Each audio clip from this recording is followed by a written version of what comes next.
गुनाहों में जो लज्जत होती है, खूब समझ लो, अल्लाह ताला हम सबको तौफीक अता फरमाए। गुनाहों में जो लज्जत होती है उसकी मिसाल हजरत हकीम उम्मत फरमाते हैं, उसकी मिसाल है जैसे खुजाने में लज्जत आती। खारिश हो जाए तो खुजाने में लज्जत आती है कि नहीं है? यहाँ तक के लोगों ने कह दिया कि मजा या तो खाज में या राज में दो चीजों में मजा है, एक खाज में एक राज में।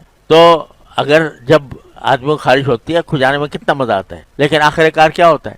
जख्म हो जाएगा नहीं, लेकिन जिस वक्त लज्जत आ रही होती है उसके उस वक्त हाथ रुकता भी नहीं कि भाई रोक ले हाथ को, मजा इतना आ रहा है। तो हजरत फरमाते हैं गुनाह की लज्जत जो है वो खारिश की लज्जत के जैसी है, खारिश की लज्जत जैसी, जिसका अंजाम खराब है। लज्जत तो है लेकिन खराब है, उसका अंजाम खराब है। ऐसी गुनाह की ख्वाहिश जो है, गुनाह की तलब, ये भी एक जबरदस्त लज्जत महसूस होती है गुनाह के अंदर, लेकिन अंजाम उसका खराब आखिरत में तो है ही। ये तो तयशुदा बात है, गुनाह का अंजाम आखिरत में खराब है, ये तो बिल्कुल तयशुदा है, इसमें कोई शक व शुबे की गुंजाइश नहीं है।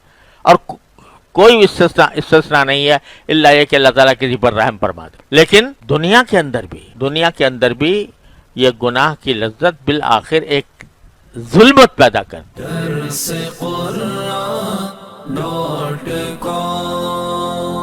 www.darsequran.com